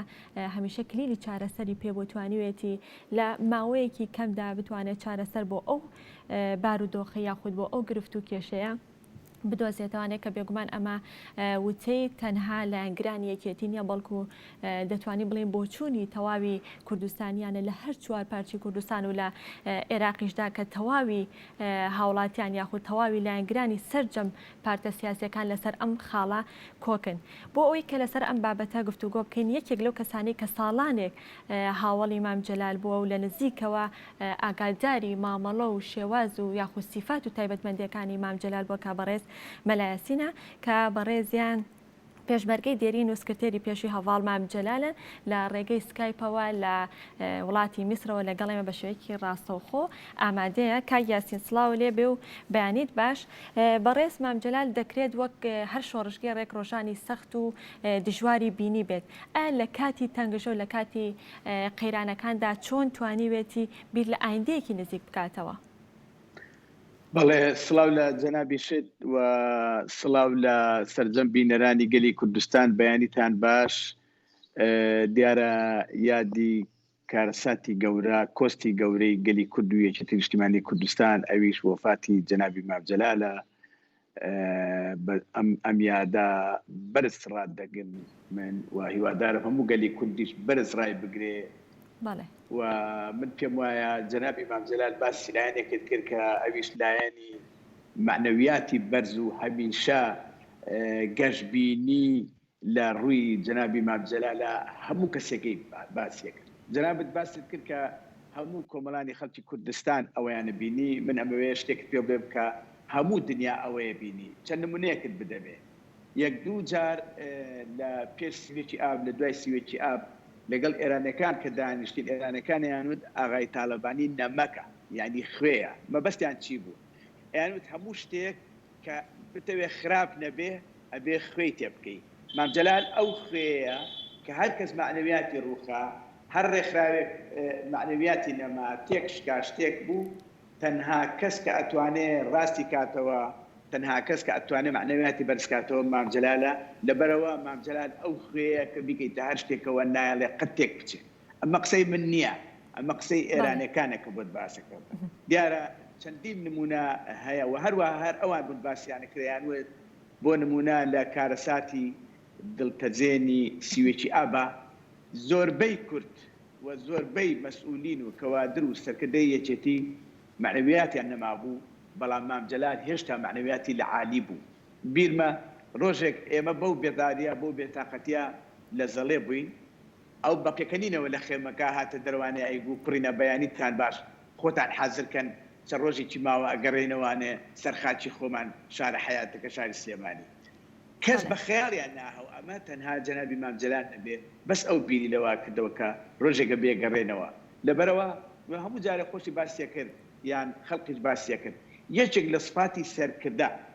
یەکێک لە سفاتی کارێزمایی سەرکردە ئەوەیە کە ئەگەر هەموو خەڵقێکەش معنەویاتی بڕوخێ ئەو لە گۆشەنیگایەکی ڕووناکەوە لە زاویەیەکی ترەوە دنیا ئەبینێ کە ئەزانێ ئەم نەوع کارەساتەش کە بە سەرماندێ بە قازان دەتوانێت بیشتێنێتەوە وای لێ بکات کە بە قازان جگەری کورد بشتێتەوە. بەڵێ کاک یاسین هەمیشە وتراوە کە مام جەلال کەسێکی زۆر کۆمەڵایەتی بووە. دەتوانین لە ڕێگەی بەڕێستانەوە بزانین کە پەیوەندی مام جەلال لەگەڵ کۆمەڵانی خەڵکی کوردستان بە گشتی چۆن بووە؟ دیارە ئەگەر جەنابەت یادی وێنە کۆنە و ڤیدیۆ کۆنەکانی بکەیتەوە ئەبینی لە هەر شوێنێکەوە ڕێی دەستی ڕاستی بە حەواوە بوو بۆ سەلامکردن لە خەڵق بە ڕوویەکی گەشەوە بە پێککەنینەوە. هیچ کەس نەبووە بێتە لای مام جەلال دڵی خۆش نەبێ. هیچ کەس نەبووە لەگەڵی دابنیشێ بە دڵێکی خۆش و بە دڵێکی وەکو ئەوەی کە ئاوێکی سارد بکەی بە دڵیا بەجێ نەهێڵێت. ممکن نەبوو بۆ چونکە هەمیشە قسەی خۆشی دابوو، هەمیشە بە نوکتە دەستیە کرد بە قسەکانی. حتا لە گەورەترین کارەساتە جاریوە هەبوو شتێکی وایە هێناوە کوڕینە ئەمە کارەساتی گەورەیە بەڵام با ئێمە بین لایەنە ئیجابەکەی لێک بدەینەوە وای لێ بکەین بە قازان پشێتەوە بۆ خۆمان و بۆ گەلەکەمان دەیان نمونەمان هەیە لەسەرەوە لە نمونەی ئەنفالەوانەیە کە من ئەو کاتە لەگەڵ بووم و هەروەها لە نمونەی شەڕەکانی دوای ئەو کاتی کە ئێمە هاتینەوە کوردستان ساڵی 92 کە کوردستانی بەجێهێشت دەوڵەتی عێراق و جێشتی سارەوە هجوومی کردەوە ئەو کۆڕەوە گەورەکە کۆڕەوەکە ئێمە لە منطقەی پێنجێن بووین ئەو کاتێکە هات دوای ئەوەی کۆشنەر هات بە خەڵقیەوت لێمان بوەستن یەک هەفتە باوەڕ کە هەفتەکە بوویت بەرەبەرە ئینفراجە پیا بوو بەرەبەرە خەڵق ویستی بگەڕێتەوە بەرەبەرە مفاوەزە دەستی پێکرد لە هەموو کاتەکانە ئەو لایەنە ئیجابەکەی لایەنە گەشەکەی کارەساتەکانی بینی بۆیە ئێمە من بۆیە باسی کارەساتەکانەکەم چونکە ئێستا بابەتەکەی ئێوە تەنها ئەوەیە لایەنە گەشەکەی جەنابی مام جەلال یان معنەویاتە بەرزەکەی جەنابی مام جەلال لە کوێنەیە دەرەکەوت. بەڵێ دەست خۆش کاکیاسین باست لە پەیوەندی کۆمەڵایەتی مام جەلال کە لەگەڵ کۆمەڵانی خەڵکی کوردستانە ئێستا پێمان خۆشە باسێک لە پەیوەندی کۆمەڵایەتی هەواڵ مام جەلال بکەین لەگەڵ پارت و لایەنە سیاسیەکان لە هەرێمی کوردستان و لە عێراقیشدا بە شێوەیەکی گشتی مامەڵەی لەگەڵ لایەنە سیاسیەکاندا چۆن بووە؟ لەسەر هەموو دنیا ئەتوانی ئەوە باس بکەیت یەکێک لەو مەسەلانەی کە ئێستا مەسلەکان بۆ منی باسەکەن وهروە کاتی خۆشی ئێرانەکان باسییانە کرد مام جەلال قەت ڕۆژێک لە ڕۆژان لە کاتی استقبالی میوانە دوا ناکەوت وهروەها هەمیشە خۆی لە ژوورەکەی خۆی هاتە دەرەوە بۆ ساڵۆنەکە لەسەر قادرمەکان جاریوە هەبوو استقبالی میوانەکانی کرد ئەویش بە پێکەنینەوە یا بە باوەشەوە یا بە ماچەوە یا بە تەوقەیەکی زۆر گەرمەوە بە شێوەیە کە ئللا ئەبوایان نوکتەیەکی خۆشی حاضر بۆیان لەسەر ئەو بابەتە مەسەرەن ئەگەر لەگەڵ مەسرەکان دانیشت نوکتەیەکی مەسری لە بیر بوو لەگەڵ ئێرانەکان دانیشت نوکتەیەکی ئێرانی لە بیر بوو لەگەڵ تورکەکان دانیشت ئەیزانی چۆن قسە لەگەڵ تورکەکانەکە لەگەڵ عەرەب دانیشت عەرەبی عێراق بە هەروەها بەو شێوەیە لە هەموو شوێنەکانە لە هەموو جێگەکانە وایە کرد کە ئەو میوانە یا ئەو کەسێک کە ئێستا پەیوەندی لەگەڵی هەیە لەگەڵی دانیشێ ئەوەندە فەرح و مەریح بێ لەگەڵیا کە بتوانێت هەموو قسەی دڵی بکە ئەوە یەکێک لەلایەنە هەرە گرنگەکان مام جەلال زۆر ئەهەمێتی بەوە ئەدا ئەو کەسێک کە لەگەڵی دانیشێ ئەمەندە ڕووی گەشت پێ لەگەڵی کە ئەو لایەنەی بۆ دەرخا بتوانێت ئەو برادەرەی کە دانیشتووە دڵی خۆی بکاتەوە ئەوسا مام جەلالی توانی بزانێ ئەمە چی لە بارەیەتی بەتەمای چییە نێتی چییە لە دانیشتنەکە داواکانی چیە بۆی داواکانی بۆ جوڵجەکە باوەڕت بێت ئەگەر زۆر جار خەڵقە هاو کە لێ پرسی هیچت پێویست نییە کە ئەیوت نەخێر مام جەلال بێتاقە دەبوو خواخوای بوو ئەو شتێکی پێویست بێ و ئەم بۆی جێبەجێکە ئەمە لە هەموو کەسێکان نییە ئەمە لە هەموو سەرکردەیەکان نییە خەڵقی وایە مەسئولی وایە سەرکردەی وایە خواخوایەتی تۆ داوای شتێکی لێ نەکەی بۆیە نەجاتی بێنێنەکە ئەو هەموو جارێک خۆی پێوتی بوو هیچت پێویست نییە کە ئەدوت نە ئەو بێتاقە دەبوو خواخوای بوو تۆ بڵێ شتێکی پێویستە بۆ ئەوی بۆ جێبەجێکە کە ئەو کاتێک کە ئاهاتە دەرەوە لە کۆبوونەوەی کە طلب یەکی جێبەجێ کرد حاجەت یەکی سەدە کرد دەردی وەک عەرەبەڵێ ئەو کاتەن هەموو کاتێ مرتاحتر بوو زۆر دڵی خۆش بوو کە هاتە دەرەوە مەسەی ئیشێکی من ئیشێکم پێ بوو احتیاجەکەم پێکەوت احتیاجەکە بۆ جێبەجێکردم یەکسەر ئەو کاتە هەموو کاتێ دڵخۆشتر بوو مرتاحتر بوو ئەوەیە کە پێ ئەڵێن فەرق لە بەینی متعە و سەعادە مام جەلال هەموو کاتێک شادمانی سەعادەی دەرەبڕی لەو کاتەیە کە سەدی حاجاتی خەڵق بکات لەو کاتەیە کە یەکێک ئیشی بێتی ئەو ئیشەکە بۆ جێبەجێ کردووە کە بیزانیا ئیشەکە جێبەجێ ناکرێ یان نەیەتوانێت جێبەجێکە هەستە کرد بێتاقەتە هەستە کرد تووڕێ بەڵێ کاگیاسین بۆ پێیکە بەڕێستان نوێنەر یەکێتی نیشتیمانی کوردستانن لە میسر پەیوەندی مام جەلال لەگەڵ میسردا چۆن بووە یاخود بڵێن ئەم پەیوەندیە کە هەبووە لە نێوان هەڤاڵ مام جەلال لەگەڵ میسردا چه سوودێکی بۆ کورد هەبووە؟ حەزەکەم لێەوە دەست پێ بکەم کە لە پێرێ و بەسەر پێرێەوە من چەندین نامەی یادکردنەوەی سەرخۆشی مصرەکانم پێگا باوەڕت بێ کەس لە پێش مصرەکانەوە نامەی سەرخۆشی و یادکردنەوەی وفاتی مام جەلالی باز نەکردووە و نەگەیاندووە لە پێش مصرەکانەوە ئەوان لە پێش هەموو کەسێکە ئەو یادیان بە من گەیانوە نامەیان بۆ من ناردکە ئەمڕۆ ئەم چەند ڕۆژە یادی وفاتی گەورەترین زەعیمی منطقە و گەورەترین سەرکردەی کورد جەنابی مام جەلالە هیوادارین ئەم یادە بۆتان ببێ بە دەرسێک کە هەمیشە لەسەر ڕێبازەکەی ئەو بڕوێن ئەمەی کە من بۆت باسەکەم قسەی ئەو هەباڵە هاوڕێ مصریانەیە ئەو دۆستە مصریانەیە کە مام جەلالیانە ناسی باوەڕکە لە مەسر دەیان کەسەیە کە دەروێشی مام جەلالە لا یەزال لەسەر ئەو دەروێشەی بەردەوامە ئەوان نەسیحەتی ئێمەکەن تکاکەین تکاکەین لەسەر ڕێبازەکەی مام بڕۆن ئەگەرتانەوێت گەلی کورد بگات بە قۆناغێکی باش ئەگەرتانەوێت گەلی کورد بگات بە مافەکانی هەوڵ بن ڕێبازەکەی مام جەلال ون نەکەن ئەمەی بۆ باسەکەم قسەی نووسەکانە ئێستا چجا ئەوەی کە ئەم پیاوە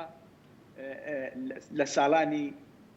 هەفتاکانەوە پەیوەندی لەگەڵ مسلەکانە هەبووە و هەروە ئەو پەیوەندی نەپچراوە هەتا ساڵی 1990 کە من لە خزمەتیا بووم هاتینە مەسر و ئەو مەکتەبەی یەکێتی نیشتیمانی کوردستانمان کردەوە ئەو پەیوەندی هەر نەپچراوە هەموو ساڵێک جەنابی مام جەلال یادی دۆستە دێرینەکانی یادی لە دایکبوونی دۆستە دێرینەکانی خۆی بە منی ڕاگەان مەسەرن بۆ نمونە یادی حەسەن هەیکەل ئەو لێوانەیە ئەیوت بڕۆ گوڵێک بەرە بۆ حەسەن هەیکەل چونکە ئەمڕۆ یادی لە دایکبوونێتی تەسەوور کە ئەوەی لێبین بە حیاتی ئەو مسلمانی ئێرە چەندین مەقال لەسەر ئەو نووسی بە تایبەت حەسەن هەیکەل کە قەت یادی لە دایکبوونی ئەوی لەبین نەچووە ئەمانش لێرە یادیانە کردەوە یادەکەیان لەبین ناچوو هەر ئەوە شەوای کردووە کە من پێ دەڵێم ئێستا مسلەکان پێمانەڵێن ئێوە هەوڵ بدەن لەسەر ڕێبازەکەی ئەو بڕۆن بەڵێ کاک یاسین بەڕێستان لە ماوەی تەواوی ئەو ساڵانەی کە لەگەڵ مامدا بوون و یاخود بڵێن لە مامەوە نزیک بوون ئەونی بینی بێتان یاخود دیقەتان یابێت هەڤاڵ مام جەلال لەگەڵ کەسانی دەوروبەری خۆیدا چۆن بوو یاخود بڵێ بەڕێستان چه سیفاتێکی مام جەلالتان زۆر بڵێ سەرنجڕاکێش بووە بەلای بەڕێستانەوە ئەمە مهمە مثلا من بۆت باسکەم ئەو هەموو چەندین ساڵێک کە جناب باسکە من لە خزمەتی مام جەلالە بووم مثلا هەموو بەیانەیەکە منە هاتم مامە بەیانی باش دەی چی خەبەرە ئەوە نییە یعنی بۆ قسەی خۆت بە پێکەینەوە چی خەبەرە مثلا ئەوەی کە من بمزانیان لە سلێمانی لە کوردستان لە ناو یەکێتی لە ناو لەسەر ئاستی حیزبەکان لەسەر ئاستی دنیا ئەوەی کە بمزانیا باس مەکرد یەکێک لە سفەتە هەرە باشەکانی ئەوە بوو گوێ لە هەموو کەسێک کرد مثلا حادسەیەک بۆ نمونە لە سلێمانی ڕووی داوە شەوەکەی من هاتم بۆ مەقڕ مامەجان بەیانی باش مەلایەسی چی خەبەرە مۆزعەکەم بۆ باسە کرد حادسەیەک ڕووی داوە من مۆزعەکەم بۆ باسە کرد لە دوای من مەسەرن یەکێک لە برادرانی تر هاو یەکێک لە برادرانی سەکرایەتی هاو کەسێک هاو بەلای ئەیگوت چی خەبەرە ئەوی بۆی باسە کرد کاو بۆی باسە کرد مام جەلال نەبیست ئەیگوت دەی بۆم باسکە نێوت ئابیستومەوە بۆ ئەوەی تۆ بێدەنگ بی ئەیویست ئەمە زۆر مهمە ئەیویست لە گۆشەنیگای منەوە ئەو خەبەرە ببیستێ لە گۆشەنیگای ئەو برادری تریشەوە ئەو خبرە بیستێت چونکە هەرێکە بە گۆشەنیگای خۆی خبرەکە جێڕێتەوانێ و بەو شێوەی ئیخراجەکە کە خۆی بینیوێتی لەبەرەوە فەرقێ لە بینی ئەوەی من و ئەوەی جەناب تاکە بۆمانە جێڕایەوە لەبەرەوە گوێی لە هەموو کەسێکە کرد لەسەر هەموو خبرێک ئەو سادوایی هەڵی هێنجا تحلیلی خۆی بۆ چوونی خۆی قەراری خۆی لەسەر ئەم بابەتە چۆن چۆنی بدا قەت بەوە ڕاناوەسا کە گوێی لە مەلایەسین بگرێ ئیتر تەواو بابەتەکە یەکسەر حکمی لەسەردا یا قەرار بدا یا بروسکێ بنێرە بڵێ ئەوە وا بکەن وا بچوو چونکە من گوێم لێ بووە نەخێر ئەوە سا گوێی لێ بێ لە منیش لە تۆش لە زەید و عەمریش لە چەندین کەسی تریش ئەو ساکە ئەمە زۆر مهمە یەکسەر بە کەسێک گوێ ناگر و هەروەها گوێگرێک بوو بۆ هەموو بابەتێک هەتا ئەخیری بابەتەکە دەی چیترێ و دەی چیتر تەواو بۆ ئەوەی تۆ ئەگەر شتێکی تر ماوە نەدوتووە بیڵێ لەسەر ئەو بابەتە ئەمە زۆر مهمە لەگەڵ کەسانی دەوروبەری خۆتا تۆ بەم شێوەیە تەعاملکەی لەگەڵ حتا لەگەڵ حیمایەکان لەگەڵ دەستەی سکرتاریەت لەگەڵ ئەوانەی کە چێشت و چیان ئامادا کرد بە پێکەنینەوە بە قسەی خۆش بە شێوەیە کە تۆ ممکن نەبوو دڵت نەکرێتەوە ممکن نەبوو هەرچی لە ناخی خۆتا هەیە نەیڵێ بووی بەڵێ دەستەکانە خۆش بێ کاک یاسین دواوتەی بەڕێزت ئەگەر شتێک ما بێ بەڕێستان بتانێ باسیکەن لەسەر هەڤاڵ مام جەلال لەسەر ئەم ڕۆژە و یاخود لەسەر بۆنەکە زۆر بەداخەوە بۆ لە دەستدانی جەنابی مام جەلال بەڵام جەنابی مام جەلال تەنها بەجەستە لە ناومانە نەماوە بەڵکو بە ڕۆح و بە بۆچوونەکانی و بە تێرزەکانی و بە ئەو وانانەی کە لە مەدرسەکەی ئەو فێری بووین لە ناومانە ماوە و من حەزەکەم لە بۆ کۆتایی پێبێنم بە قسەی ئەو مەسلانەی کە نامە بۆ منەنێرن ئەڵێن تکاتان لێ دەکەین ئەگەرتانەوێ گەلی کورد بە مافەکانی خۆی بگا ڕێبازەکەی مام جەلال لە بیر مەکەن ڕێبازەکەی مام جەلال ون مەکەن منش هەمان تکام هەیە لە یەکێتی نیشتیمانی کوردستان لە سەرکردایەتی یەکێتی نیشتیمانی کوردستان لە هەموو گەلی کورد کە یادی مام جەلال ڕێبازەکەی مام جەلال لە بیر مەکەن دەستەکانی خۆش بێ کاک یاسینگیان زۆر سپاس مادوومان کردی زۆر سپاس بۆ بەڕێز مەلایەسین کە بەڕێزیان پێشمەرگەی دێرین و سکرتێری پێشووی هەڤاڵ مام جەلالن کە بە شێوەیەکی ڕاستەخۆ لە ڕێگەی سکایپۆ لە وڵاتی میسرەوە لەگەڵ ئێمەدا ئامادە بوو بەڵێ خۆشویستان ناوبڕێکی کورد وەرەگرین و لە بەشی سێمی پرۆگرامەکە لەگەڵتان بەردەوامە بین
بەڵێ ئازیزان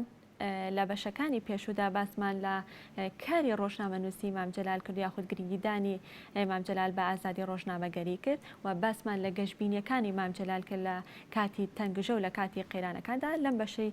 پرۆگرامەکە باز لە بیر و باوەڕەکانی مام جەلال دەکەین تایبەت بە سەروەری یاسا بێگومان مام جەلال یەکێکە بۆ لەو کەسانی کە بە درێژایی مێژووی ژیانی هەوڵی بۆ سەروەری یاساداوە یاخود سەر ڕایدەسەڵاتەکانی لە شار و لە شاخ هەمیشە هەوڵی ئەوەی داوە کە پاڵپشتی یاسا و سەروەری یاسا بێ بۆی کە لەسەر ئەم بابەتە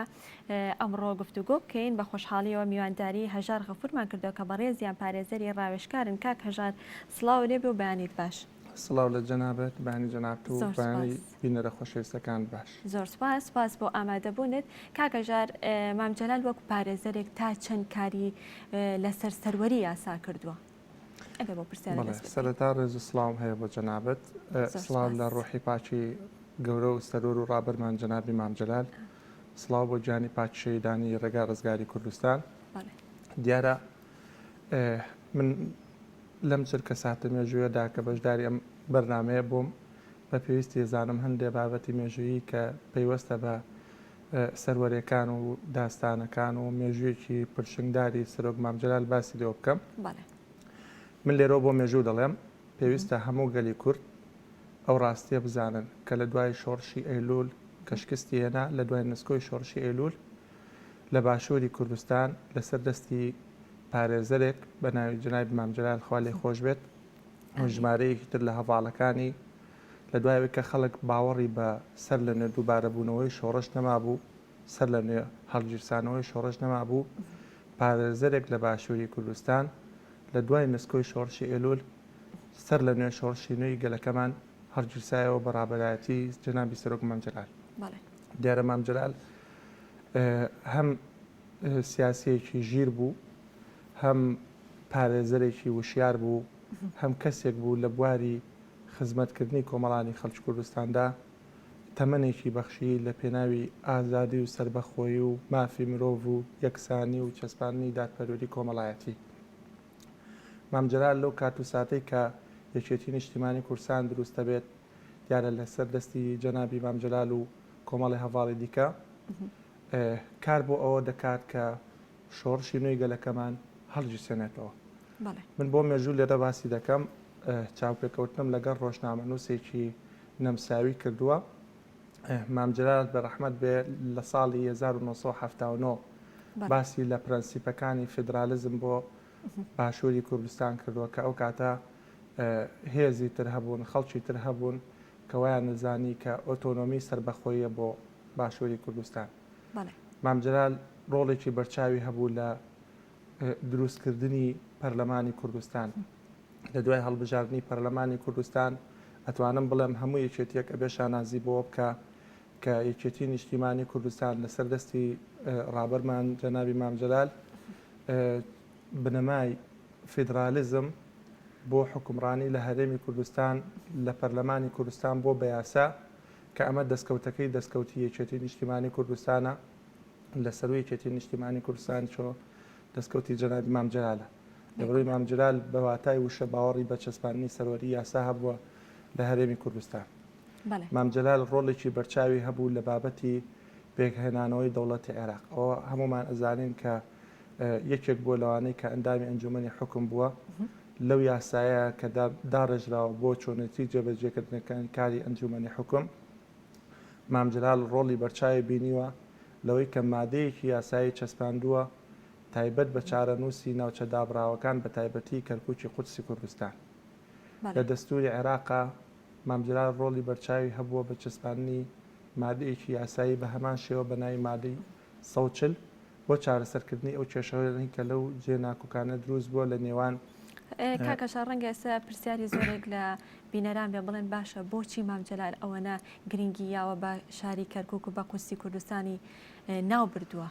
هۆکارەکەی بۆ چێگەڕێتەوە؟ مام جەلال پێی وابوو کە کلیلی چارەسەری کێشەکانی گەلی کورد لە باشووری کوردستان تەنها کەرکووکە. لەبەرەوەی کەرکووکی هەموو کاتێ بە بەشێکی دانەبراو لە هەرێمی کوردستان حساب کردووە و بە درێژایی مێژووی خەباتی لە دوای شکستی شۆڕشی ئەیلول بە درێژایی مێژووی خەباتی سەرۆک مام جەلال کاری بۆ ئەوە کردووە لەگەڵ پارێزگاکانی تری هەرێمی کوردستان کەرکووکیش وەک پارێزگایەک لە پارێزگاکان حساب بۆ بکرێ. کەرکووکیش وەکو ناوچەیەکی کوردستانی ڕەسەن ئەژمار بکرێت لە ڕووی جوگرافیەوە لە ڕووی سیاسیەوە لەبەرەوەی زۆرینەی دانیشتوانەکەی شاری کەرکووک کوردن کاتە یەکێک لەو دەستکەوتانی بۆ سەرۆک مامجال و بۆ یەکێتی نیشتیمانی کوردستان جێشانازیە ئەوەیە کە بەردەوامی کاری کردووە بۆ گەڕانەوەی ناوچە جێناکۆکەکان بە تایبەتی شاری کەرکووک خانەقین مەندەلی جەلەولا هەموو ئەو ناوچانەی تر کە ئێستا پێیانەوترێت ناوچە جێناکۆکەکان لە نێوان هەرێم و ناوەند. کاکەژار هەر لەسەر کاری پارێزەرایەتی هەڤاڵ مامجەلال پێم وابێ بەڕێستان چیرۆکێکتان هەیە لەو بارەیەوە کە لە خۆشەویستیتان بۆ مامجەلال بەڕێزیشتان کۆلیژی پارێزەریتان هەڵبژاردووە یاخود کۆلیژی یاساتان هەڵبژاردووە ئەم چیرۆکە چۆنە؟ بەڵێ دیارە ئەوە بۆ مێژوو باسیەکەم من لە شەشی سەرەتایی بووم لە مەکتەبی مەولانە خالید بووم لە پارێزگای سلەیمانی مەکتەبی مەولانە خالید یەکێکە لەو مەکتەبانەی کە نزیکە لە بەردەرکی سەراوە ئەو ڕۆژە جەنابی مامجال میوانێکی هەبوو لە بەردەکی سەراوە وتاری پێشکەشی هاونیشتمانیان و دانیشتوانی شاری سلەیمانی خۆشەویستە کرد منیش وەکو هەر کەسێکی تر پێم خۆش بوو مامجلال ببینم پێم خۆش بوو گوێم لە وتار و قسەکانی بێ کە چوومە بەردەرکی سەرا ئەم بینی مامجلال وتاریەدا پیاوێک لە پاڵمەدا ڕاوەستا بوو وتمە زانم ئەوە مامجلالە بەس دەتوانم بزانم مامجلال کوێی تەواو کردووە لەو شوێنە بەرزەوە قسە بۆ خەڵکەکە پیاوەکە وتی مامجلال پارێزەرە کۆلێژی یاسای تەواو کردووە لەو ساتە وەختەوە کۆلێژی یاسا و کاری پارێزەرایەتی و بابەتی چەسپاندنی سەروەری یاسا و دادپەروەری کۆمەڵایەتی و باوەڕبوون بە یەکسانی بوو بە بەشێ لە خولیای بیرکردنەوەی من سوپاس بۆ خوا توانیم لە خۆشەویستی جەنابی مامجلال کۆلێژی یاسا تەواو بکەم و 10 ساڵیشە سەرقاڵی کاری پارێزەرایەتی و خزمەتکردنی کۆمەڵانی خەڵکی کوردستانم بەبێت جیاوازی ڕەگەز بەبێت جیاوازی ئاین بەبێت جیاوازی مەزهەب بەبێت جیاوازی تەنانەت بیر و بۆچوونی سیاسی ئەوەی کە پێمان بکرێت بۆ خزمەتی خەڵک چووکە ئێمە پێمان وایە مامجلال و ڕێبازەکەی فێری کردوین دیارە ڕێبازی مامجلال تەنها بەوتن نییە ڕێبازی مامجلال پێویستی بەکردەوەشە کەواتە بەڕێستان جگە لە کاری پارێزەرایەتەکەی کە لێتان وەرگرتۆ پێتان خۆشوە ڕێبازەکەیشیتان وەرگرتۆ ئێمە خۆمان بە خوێندکارێکی ڕێبازی مامجلال دەزانین ئێمە جێبەجێکاری ڕێبازە پیرۆزەکەی جەنابی مامجلالین دیارە ڕێبازی مامجلال پڕە لە خۆشەویستی بۆ خەڵک پڕە لە خۆنەویستی بەواتایە کە ئێمە بێ خزمەتکاری خەڵک بین چکە بەرپرسیارەتی لای مامجلال واتە خزمەتکاری مامجلال پێی وابوو کە ئەبێ لە خانوقڕەکانەوە خزمەت دەست پێ بکە سەرکردایەتی نوێیەکێتی ئەرچێتی لە خانوقڕەکانەوە سەر لە نوێ خزمەتی کۆمەڵانی خەڵکی کوردستان بکە بەبێت جیاوازی بۆ ئەوەی یەکێتی نیشتیمانی کوردستان و ئامانجەکانی بگاتە مەنزڵ مامجلال باوەڕی تەواوی بە چەسپاندنی سەروەری یاسا هەبوو لە هەرێمی کوردستان لە دەوڵەتی عێراقی فیدرال لە خلالی ئەو ماوەی کە سەرۆکۆمار بوو کە ئەوە شانازیەکی ترە چونکە مامجلال سمبولی گەیشتنە لوتکەی کورد و یەکێتی نیشتیمانی کوردستانە هەر لەو کاتەشا کە سەرۆکۆمار بوو یەکێک لە کەناڵەکان تەشیرێکی زۆری بە مامجلال کرد بەڵام مامجلال لەبەر ینی جگە لەوەی کە هیچ دەسەڵاتێکی بەکار نەهێنا بەڵکو لە ڕێگەی یاساوە سکاڵای تۆمار کرد مامجلال یەکێک لەو کارە مێژویانەی کە ئەتوانم بڵێم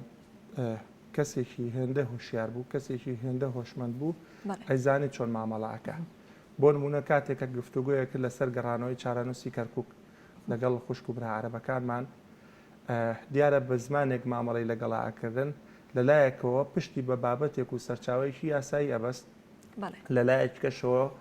لە ڕووی گفتوگۆ و دیپلۆماسیەت و بە زمانێکی شیرین ئەیتوانی قەنەعەتیان پێ بکات کە بەڵێ ئەم ناوچانە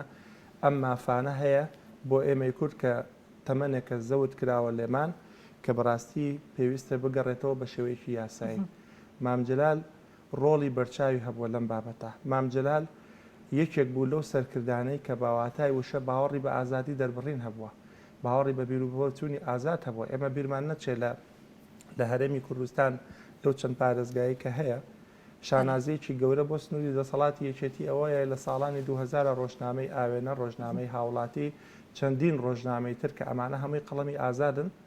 لە سنووری دەسەڵاتی کارکردنی یەکێتی نیشتیمانی کوردستان و بە خۆشحاڵیەوە ئەو کاتە جەنابی مامجلال لە ژیان نبووە کە ئەمانە ڕخنەشیانەکەن لە بەرەوەی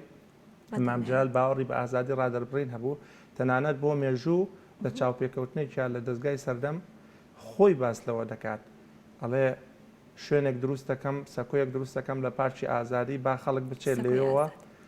ڕخنە بگرێ و پێش هەموو کەسێکی ڕخنەمە لە مام جەلال بگرن و وعدیشیان پێدەم کە محاسبەی قانونیان ناکەم ئەمە وەکو پرەنسیپ وەکو مەبدە ئەمە بیر و بۆچوونی جنابی مام جەلالە پێویستە یەکێتی و یەکێتیەکان